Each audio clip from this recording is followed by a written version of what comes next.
Welcome to Work from the Inside Out, a podcast that highlights real-life stories, practical strategies, and best practices for transitioning your career from unhappiness and dissatisfaction to fulfillment, meaning, and joy. Now here is your host, career and executive coach, Tammy Guler-Loeb. Hey everyone, I am so happy to introduce today's guest, Dr. André Laplume. André is the co-author of Spin Out Ventures and a full professor in entrepreneurship and strategy at the Ted Rogers School of Management, which is part of Toronto Metropolitan University. André researches the intersections where new entrants and incumbent firms meet with the aim of breaking down the barriers facing entrepreneurs while helping managers deal with entrepreneurial ambitions in their organizations. His research has appeared in top journals like Human Relations, Journal of International Business Studies, and Journal of Business Research, among others. He received his PhD in management from the University of Manitoba in Winnipeg and spent 7 years at Michigan Tech teaching in its MBA program. Earlier, André was a business and information technology consultant helping clients integrate businesses and automate units. He is a frequent judge at entrepreneurship pitch competitions and an experienced entrepreneur, having launched a startup while in Michigan. Please join me in welcoming Dr. André Laplume. Welcome, André. Thank you, Tammy. I appreciate the invitation, and I'm looking forward to talking to you today. Yeah, thank you for being here. So as you know, on Work from the Inside Out, we love to start with the early years. So tell us a little bit about your formative years and how they may or may not have informed where you are today. Yeah, I think they did. I guess I'll go back to my college days. I went to high school in a French community called Saint Boniface in Winnipeg. And so a lot of my peers continued on to French colleges, but I wanted to go to the University of Manitoba because I saw it as the big school in town, and I joined their computer science program there. And being in computer science in the 90s was really an exciting time. I think it is today too, but it certainly was back then. During the .com. And so we were both learning how to code and all these things and solve problems, but also hyped up by the stock market environment at the time and all these tech firms that were booming and hiring a lot of people. And I think everybody sort of had the dream of doing their own startup or even just being a day trader investor and getting rich that way. That was very much the vibe, I think, at that. Yeah, it's interesting. I'm curious because it sounds like when you went to school, you were studying, the technology of things, but there was that appeal of the money attached to that. What was the juxtaposition of those two things? Yeah, I think in my mind at that age, they were connected together. That you could build a tech startup and get rich, right? Or invest in tech startups and get rich. And I think that was really something that excited me a lot at that age. Although when I did a co-op program and I ended up working in the field as a programmer and as a consultant, actually working on programming applications for clients. And then I started to see kind of the reality of what the business world is really like. Mm-hmm. And a lot of that, .com boom stuff kind of started to fade. And I got a lot more interested in solving real world problems for clients, and got interested also on the management side because there's not that much you can do with IT without fully understanding sort of the strategy side and the management side of things. And so I kept pushing me in the direction of eventually doing an MBA. I remember actually I had some colleagues that would say, "Oh, they'll never take you in an MBA program," Really? Thought, well, why not? Because they're like, "Well, you're only a programmer, and you've been doing this for like 5 years or something, they expect you to be an executive or something." But no, it's not true, right? You get there and you realize, oh no, it's a bunch of other people who are just trying to figure out how to make it in the business world, right? Mm-hmm. And that was a really good, formative experience for me too, the MBA, and met a lot of people there with very different kind of perspectives on Mm-hmm. careers and success. And Mm. that was really cool. And when I went back to consulting, I switched from being kind of like a technical consultant to being the business side consultant. So Mm. I was able to kind of use both the technical side, so I could talk to the tech people and understand what they're doing, and also be able to sell it to the business people and make sure that they were getting what they needed. Yeah. Uh, so that was a good leg up for me in my career. Yeah, it's an interesting thing that you saw from at an early, actually fairly early juncture, because a lot of the work that I do is in with leaders and managers in companies where they're working on a lot of very technical issues, and yet you see people getting elevated because they've had a lot of technical success, but then they get elevated into management and leadership roles, but they're not necessarily equipped with the management or business skills they need, or the people skills to manage or to lead a team. So it was really quite insightful of you to start, maybe you didn't know it at the time, but the fact that you decided to, through the exposure you had with your co-ops and things like that, to say, you know what, there's more to this. It's not just doing some programming and saying, okay, pay me.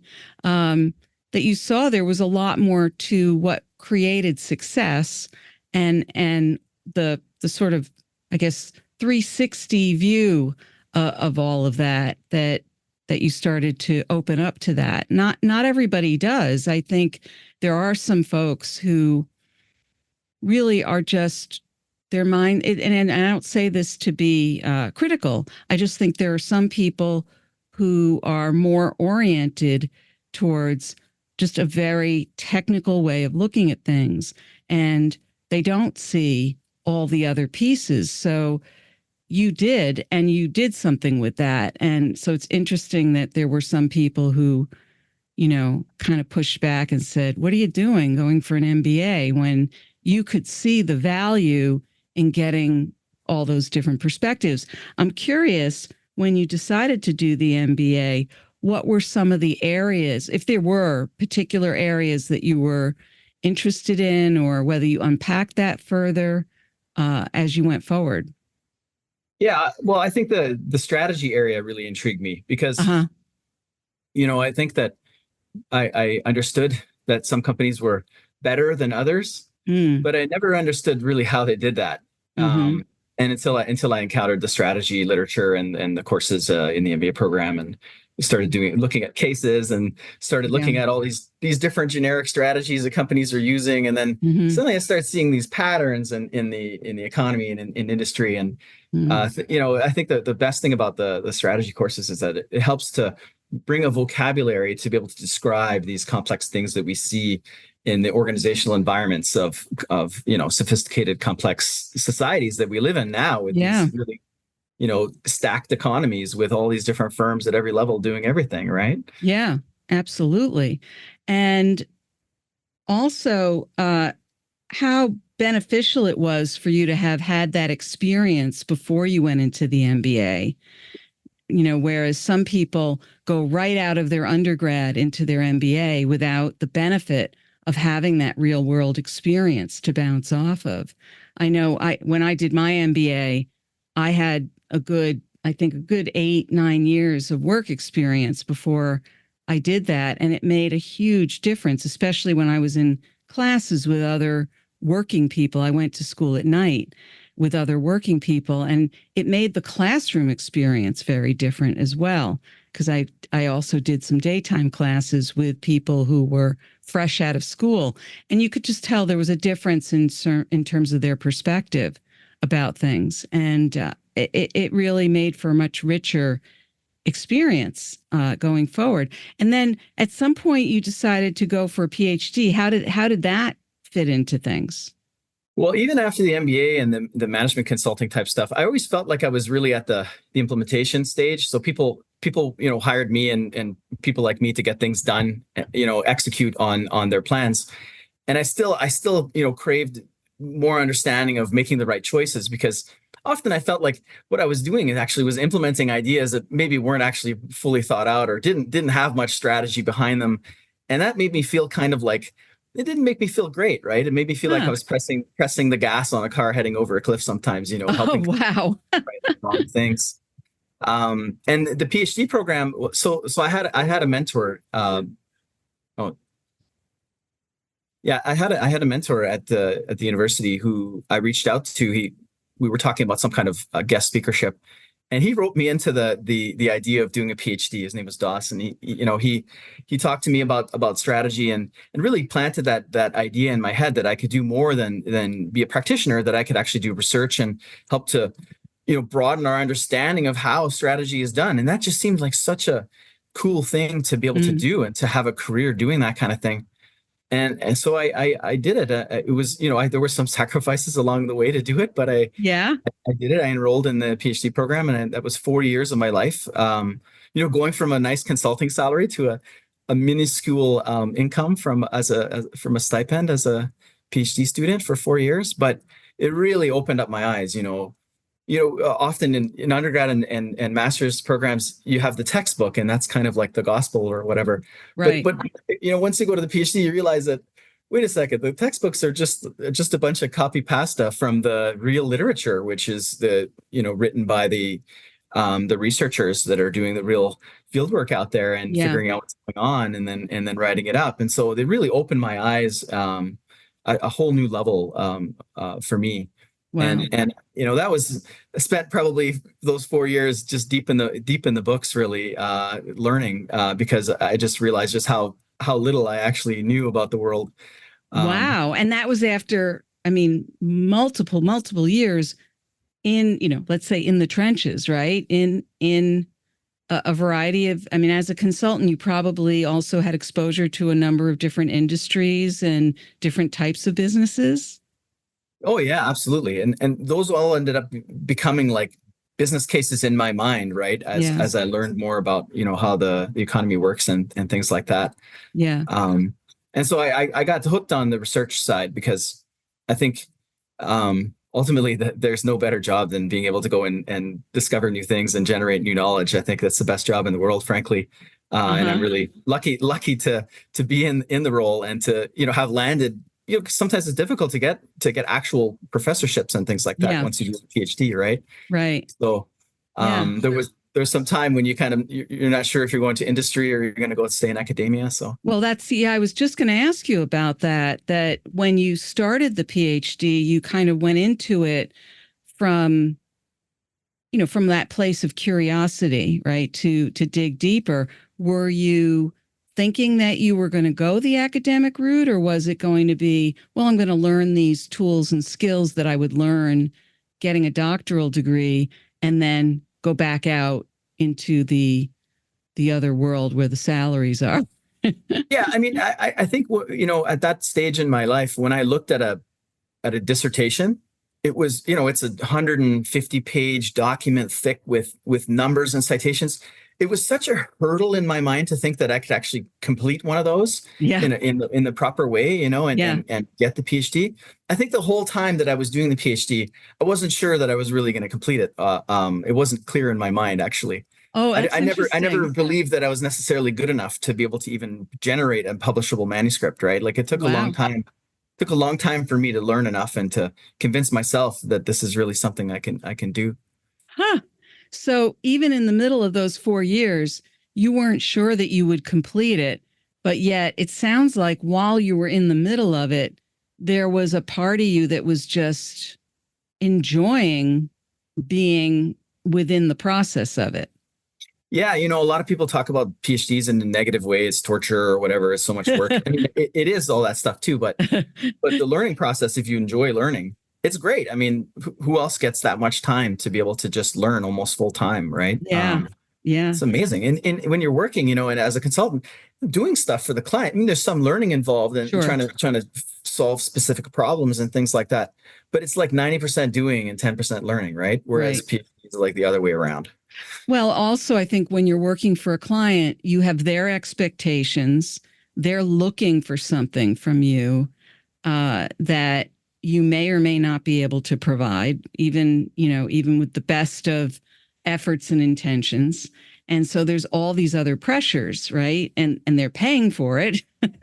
So it's a very, very different equation than, and yet, being in school and working with faculty, and, they're a degree granting organization. Even though you might possibly be a paying customer at a university, there's still a hope and an expectation that, that you're going to complete the degree. They want you to do that. That's their version of success, right? But still, when was that juncture where you kind of realized, oh, I'm actually going to finish this, and maybe I even want to stay in this environment and work in an environment like this? Yeah, it happened over a project with a colleague, Reg Litz, who actually is deceased, unfortunately. But we started working on a project, which was actually a literature review on stakeholder theory. Oh, interesting. And we worked on that. I mean, I worked on that for countless hours, and he provided just great mentorship. And we had a co-author as well who provided some mentorship on the method side. And it managed to get published in the Journal of Management. And I want, it's kind of like a big deal when the Journal of Management being one of the top journals in the field, and as a PhD student being able to publish in there, it, suddenly made me like realize, oh, okay, I'm not an imposter here. Maybe I can actually do this. Yeah. And frankly, it took me like 5 more years before I was able to do it again, because it's so difficult to publish in the high journals, right? Wow. But it gave me enough, I guess, confidence boost or understanding of my own abilities that I believed that I could have a career in academia. How far along were you in the program when that happened? It was around year 3. Oh, okay. Yeah. So it's good timing. It's also kind of interesting to hear, you hear about people talking about imposter, feeling like an imposter more in the world of work. Not that this isn't work, but I mean in the world of going to a company. And this was in your world of research and academia. It's a different world. And I haven't heard anybody from that world speak about feeling like an imposter in that way. So, and especially when you brought all this experience and really amazing curiosity to what you were doing. It sounds like you were all in on all of this, and had some great people around you too. I think that's the other thing I want to point out to the audience is, as you describe the people that you were writing this article with, you describe them as mentors. And I think that oftentimes when people reach a juncture or a point in their own professional growth where they're looking for something of what's next or trying to make some critical decisions about what they want to do, I think that the idea of seeking out mentors, not just a piece of advice from one person or another person, but real mentors, which I think is a different flavor, that can be such a critical relationship in your own growth and how that can carry you forward. Would you say that these people were part of that for you? Yeah, I don't know that I really searched for mentors, but I bumped into mentors, luckily, and I did find, I can think of 3 off the top of my head, including my own father, who was a good mentor, on learning about how the world works. And he was a doer, he got a lot of things done. He built an organization up from a low level to a high level, and was able to even build their headquarters, which is, big physical building in town. And, wow. When you see that when you're younger, it really kind of makes you think, yeah, okay, well, people do these things. It's not a big deal. It can be done, right? Right. So it always kind of put that idea in my mind that, we can change the world, if we work hard and try things, right? What now? Tell us a little bit about your dad, because I know a little bit about your dad, but I'd love the audience to hear just a little bit about that, because I think that those are the influences that teach us about the world of work or about ambition, about how we frame success or frame what makes us feel like we're living on purpose or create meaning in our lives through work. And I think your dad really did set an example for you. I don't know how he encouraged you individually, but he clearly had an impact on you. So tell us a little bit about your dad. Yeah. So John, what he did was he's actually started out as a writer, interestingly, but he ended up as the CEO of the Manitoba Medical Association, which is a union of doctors. So the way that the structure works in Manitoba is that the government is a single payer, right? So it's socialized Right. medical care, and the doctors charge the government fees, and so the fees are then negotiated between the doctors as a group, right, who are organized in this union, and the province. And so the problem at the time in the province was that the province was bleeding doctors. It was producing doctors at the university and whatnot, but a lot of them were leaving, for better salaries in the US and other places and other provinces too. And that created a shortage of doctors in Manitoba, a chronic shortage for like a decade. Wow. And nobody likes that, right? So No. to turn that around, the bringing in these more modern tools that unions use now, like collective bargaining and arbitration and binding arbitration and these sorts of tools, right? And that's what he was able to bring into the organization, and able to basically get all of the doctors in Manitoba together to speak with a unified voice to get these things, and then we're able to raise their salaries to a more competitive level and to reduce that negative flow of doctors, leaving the province, and actually turned it around to a positive flow of inflow of doctors. Wow.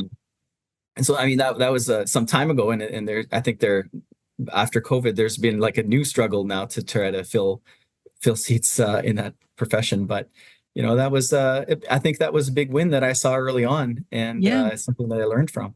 Yeah. And I think what's really cool about that too is that you were able to see that and take it in. Like, I think sometimes parents, they come home at the end of the day, so to speak, and they don't always talk about what they're doing for work. They focus on family or they focus on other things. So you had that exposure, you got to see what he was actually doing and to see the results. And even just have the chance to feel proud of your father. I just think that's wonderful. And as an American, it's just, I find it fascinating to see what he did in terms of organizing doctors in that way, because you would never see that here in this country, not with doctors at least. With other professions, yes. But it's fascinating. What a great role model to have a parent who really was. It sounds like he was passionate about what he decided to do and that he made it happen.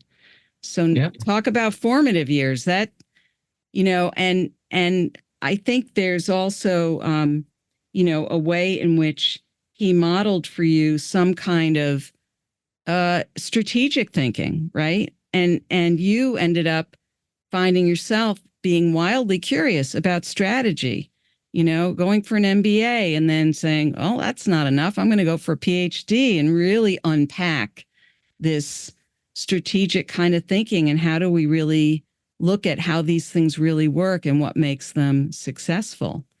So you completed your PhD, you got that dissertation written and approved.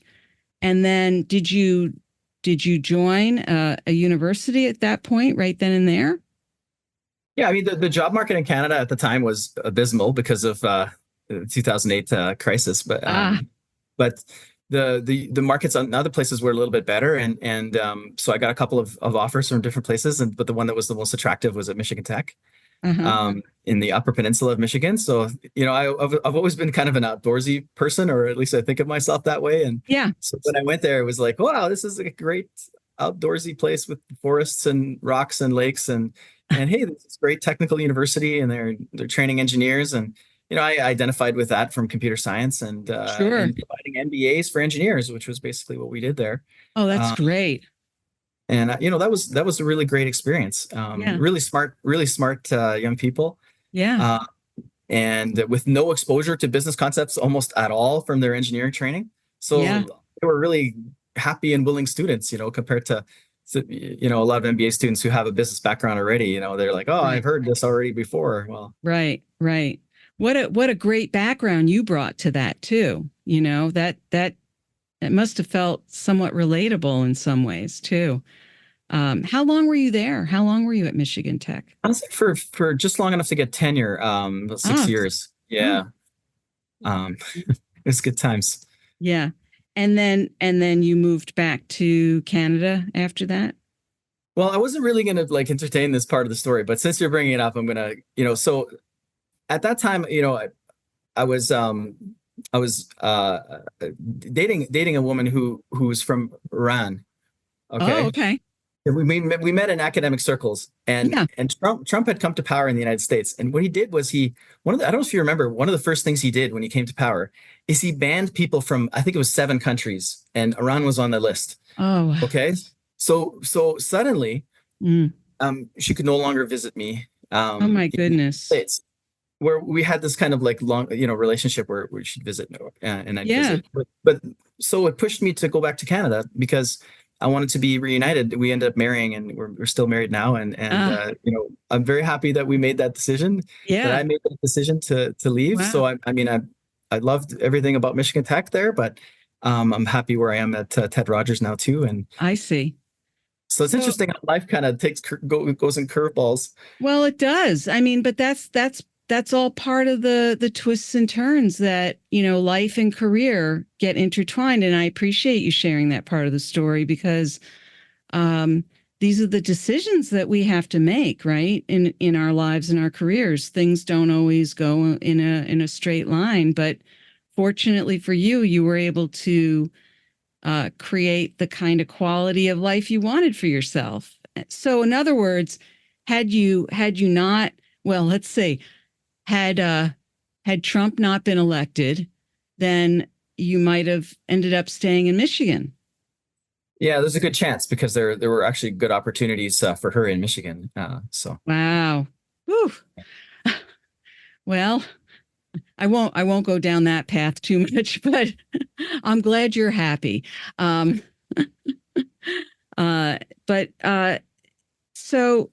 that was around then 2016 or so, right? 2016, 2017. Right. And so, and then since then you wrote a book that just came out a few months ago, right? Spin Out Ventures, Transitioning from Employees to Entrepreneurs. I don't mean to sort of plow ahead too quickly, but how did that come about?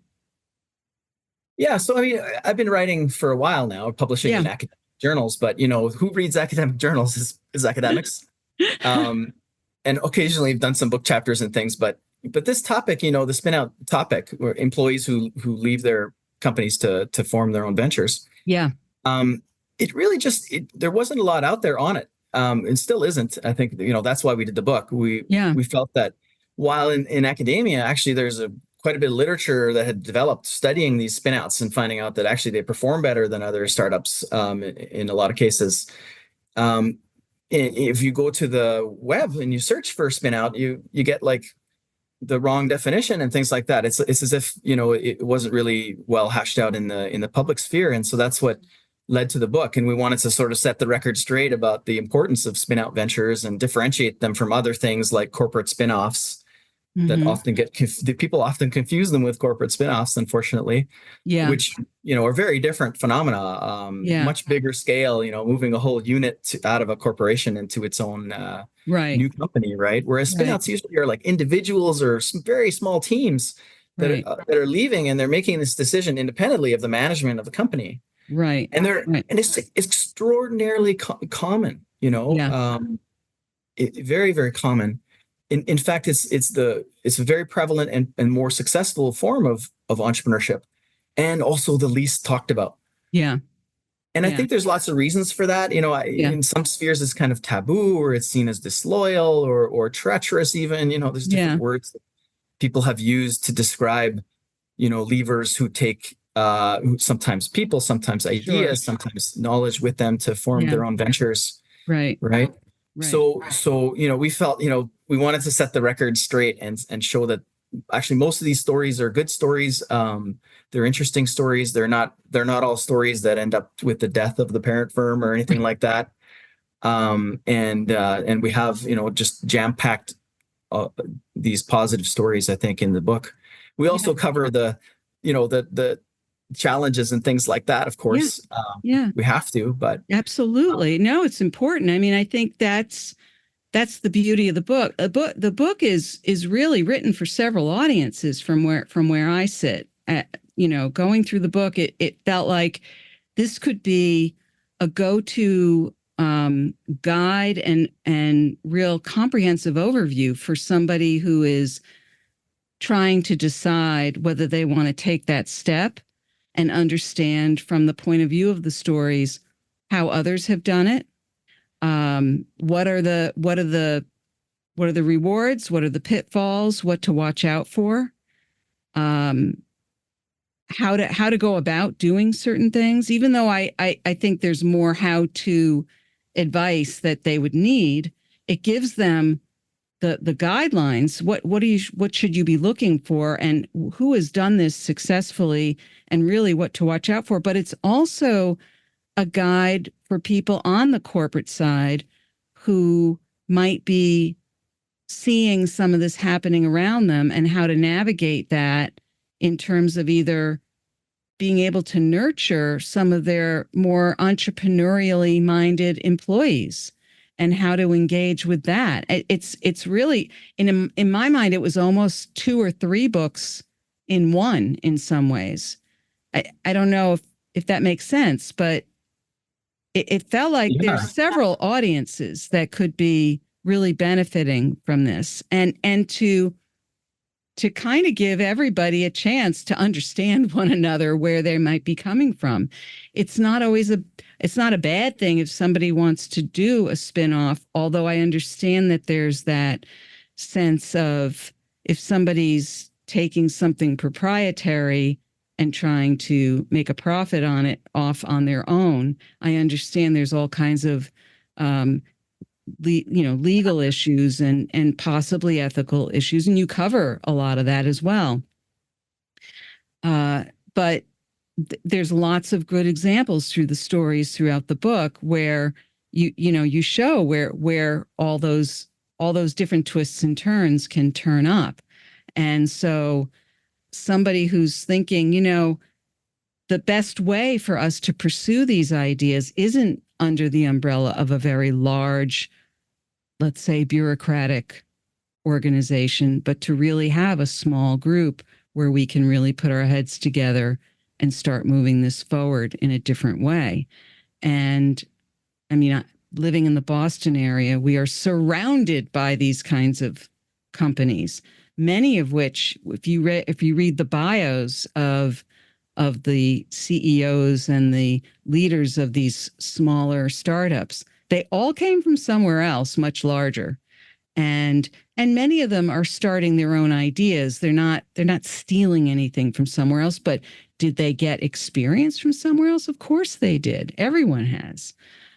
So it's really fascinating the way you lay that out. And I could see somebody who's trying to decide not just whether to start their own spinoff or whether to join a spinoff, and to understand some of the nuances there, and to understand what it's taken to get there and be a part of something like that. It could be a very interesting way to get a view into that if they're thinking about joining one as well.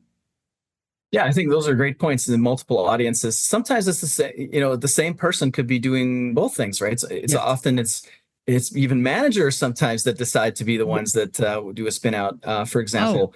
And so they're evaluating both from the perspective of being a manager and dealing with potential spinouts, but also, hey, maybe I want to do it myself. Right. And the employees, that's right. There's a choice of, they could be a part of a spin-out founder, but they could also join one as an employee, and they should know the implications. And but I think there's this big rhetoric, we're kind of in the counter rhetoric of the main rhetoric you hear in about entrepreneurship, sort of on the web or in media.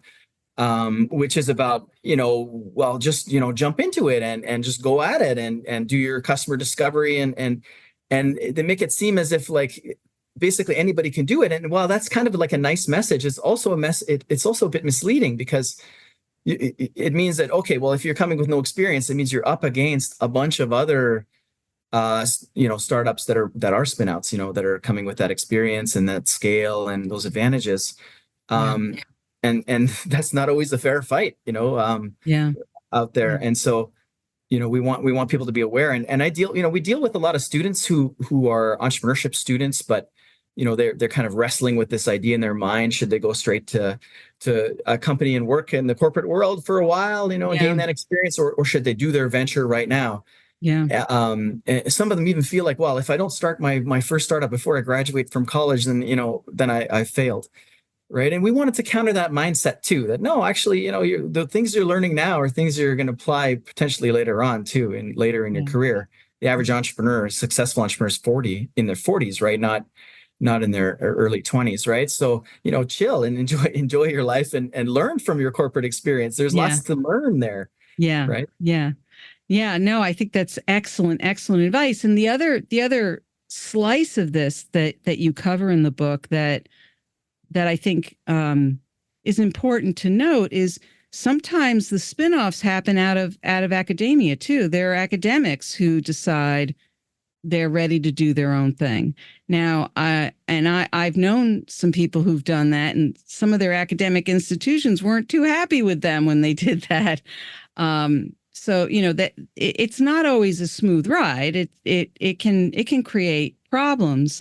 But I think you cover a lot of that territory in the book, and I think give people a sense of kind of an eyes wide open perspective of what are the things people need to be aware of, but also to get excited about, and then tons and tons of references to other studies and things that also give people a chance to take a deeper dive if they want to into other research in addition to yours, so that if they want to really take a closer look at some things, they can.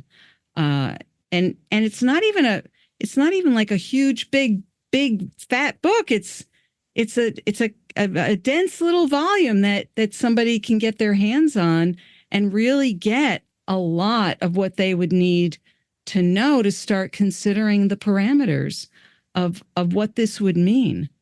And I think we're living in a world now where people need to be thinking like entrepreneurs, even if they stay in their companies. There's something about that entrepreneurial mindset that is really important in terms of how we go about our careers, because even our larger companies are not the stable employers they used to be. Yeah, that's a great point. Yeah.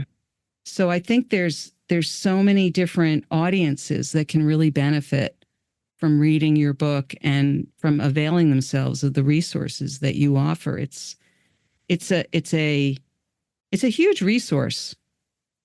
Well, thank you. I'm glad you see it that way. I feel that way. Absolutely. Yeah, no. And it's hot off the presses. It just came out in March 2024. So I really recommend that people, if they're thinking entrepreneurially in any way, I recommend they get their hands on it. Is there anything else you want to add about the book or about the work you're doing today that people who are listening ought to know? Well, I just want to say that, the environment out there is changing a bit too, right? You probably heard that the FTC recently banned non-competes nationally in the United States for everyone except for executives. Now that's being challenged in courts, and it probably will kind of, work itself out over some time.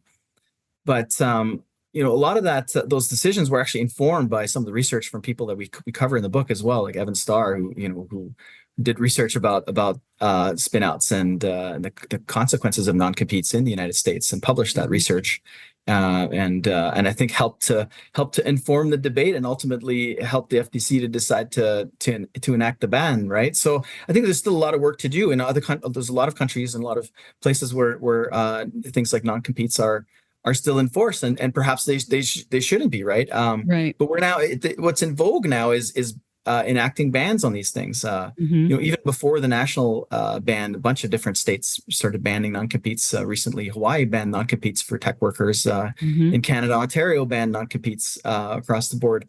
Right. So it's very much like the zeitgeist or the spirit of the times, I think, to open up these, I don't know, employment chains to some extent and allow the proliferation of spin out ventures. Well, and also to give people the freedom. Some people, it's simply a matter of wanting to just go work for another company. It may not even be a direct competitor.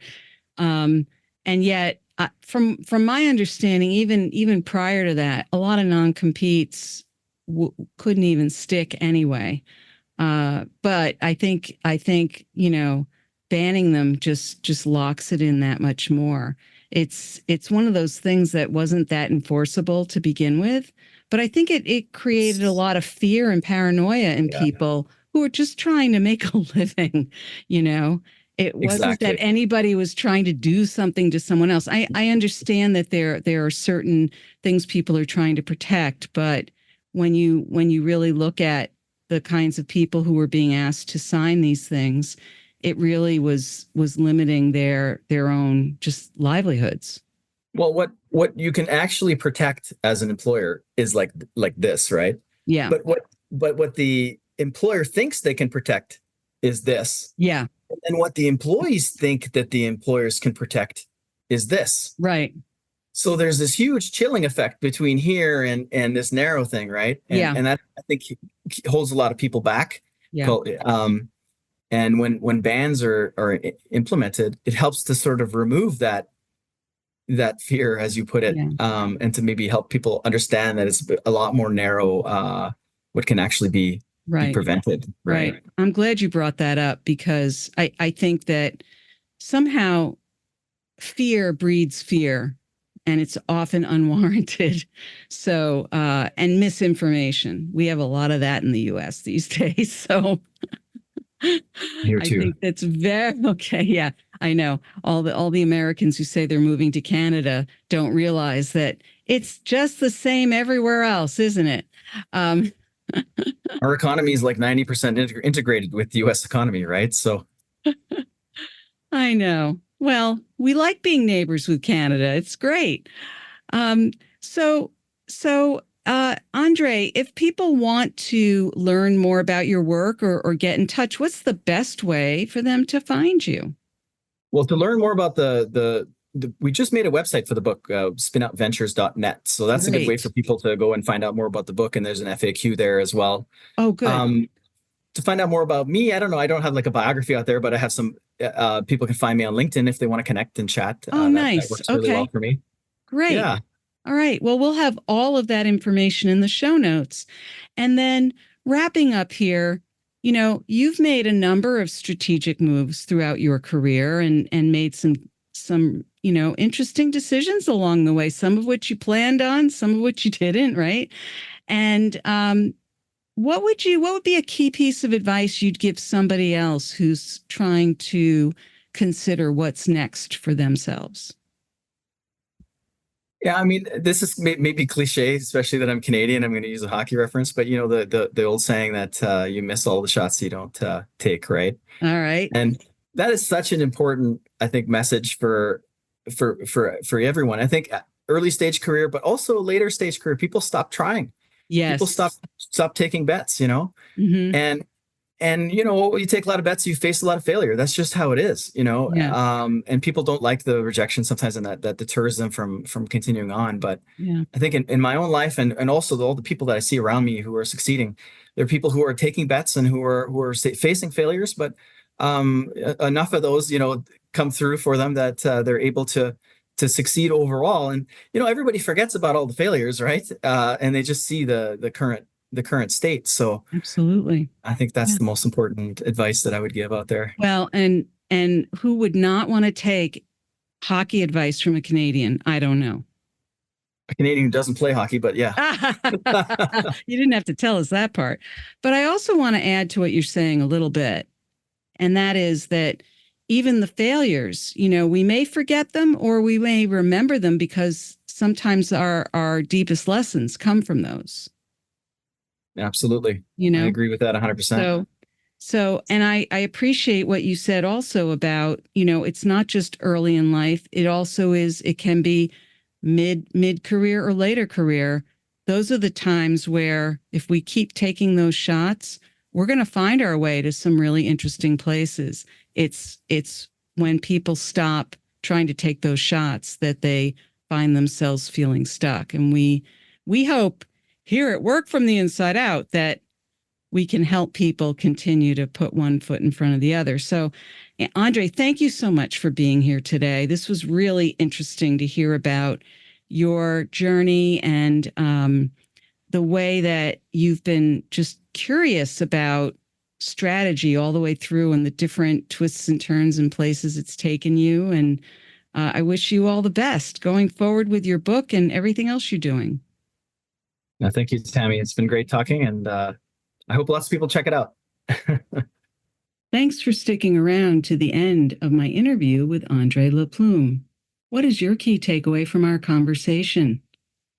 If you are interested in any of the resources mentioned in today's podcast, you can find them in the show notes on my website at www.tammygoularloeb.com/podcast. Just look for episode 257. And while you're there, you can also subscribe to the podcast so you don't miss any episodes. If you are feeling it, please help me to inspire more people to grow their careers by clicking on the Apple Podcasts button. Leave an honest rating and brief review there so the podcast gets greater visibility. Are you anticipating your next professional move? Check out my award-winning book, Work from the Inside Out, Break Through 9 Common Obstacles and Design a Career That Fulfills You. It's available through my website, Amazon, Barnes & Noble, independent bookstores, or through your local library.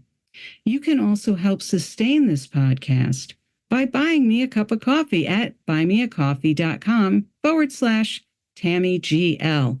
Since this podcast is self-funded, your support is acknowledged and appreciated. Thank you so much for listening. And remember, it's never too late or too impossible to increase your sense of fulfillment and satisfaction in your work and other meaningful activities. Let me know how things are going for you. I'd love to hear from you. Bye for now.